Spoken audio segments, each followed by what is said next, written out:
ত্রয়োদশ জাতীয় সংসদের বগুড়া ৬ আসনে উপনির্বাচন ও শেরপুর ৩ আসনে সাধারণ নির্বাচনে ভোট গ্রহণ চলছে। সকাল ৭:৩০ থেকে ভোট শুরু হয়। বিরতিহীনভাবে চলবে বিকেল ৪:৩০ পর্যন্ত। বগুড়া ৬ আসনে ১৫০টি কেন্দ্রে ভোট নেওয়া হচ্ছে। মোট ভোটার ৪,৫০,৩০৯ জন।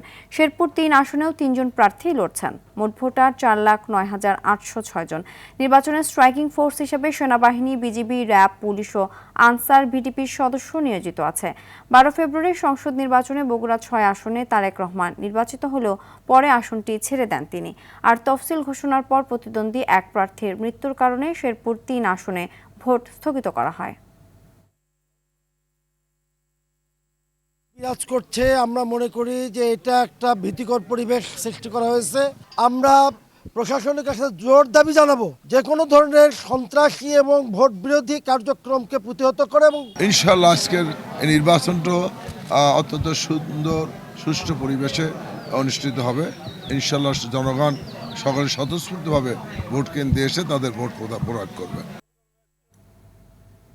দর্শক, বগুড়া থেকে সরাসরি যোগ দিচ্ছেন সহকর্মী ইমরান হোসেন লিখন। লিখন, ভোট গ্রহণের বিষয়ে বিস্তারিত জানাবেন এবং ভোটারদের উপস্থিতি কেমন দেখছেন জানাবেন।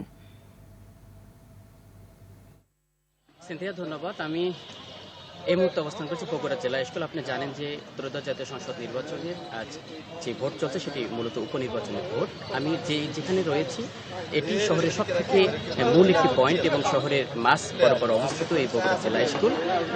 আমি আপনাকে জানিয়ে রাখি যে ভোটার উপস্থিতি আমরা কমই লক্ষ্য করছি, তবে ভোটার যারা রয়েছে তারা কিন্তু যার মতো করে তারা আসছেন এবং ভোট দিয়েছেন। আমি যেই কেন্দ্রে অবস্থান করছি এখানে ২১০০ ভোট রয়েছে, এর মধ্যে এ পর্যন্ত ১০০ ভোট কাস্ট হয়েছে, অর্থাৎ 4.8% ভোট কাস্ট হয়েছে।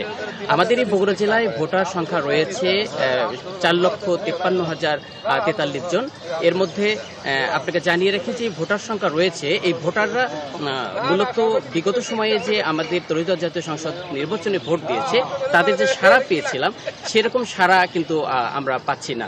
আমি আপনাকে জানিয়ে রাখি যে আমি যদি আপনাকে এই কেন্দ্রটি একটু দেখাই, যে কেন্দ্রে আমি রয়েছি এখানে ভোটার সংখ্যা একেবারে নেই বললে চলে, তবে যারা ভোট দিতে আসছেন তারা কিন্তু তাদের মতো করে ভোট দিয়ে চলে যাচ্ছেন। তবে আপনাকে আরও জানিয়ে রাখি যে বিচ্ছিন্ন ঘটনা ছাড়া শান্তিপূর্ণ পরিবেশে এখানে ভোট গ্রহণ চলছে।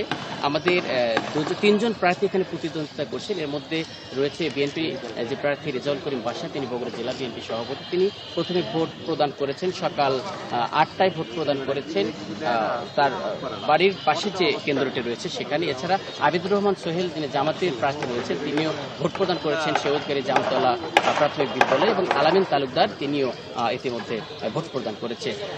আমরা বলতে পারি যে একবারই প্রশাসনিক চাদরে এই ভোটের মাঠ প্রশাসন দখল করেছে।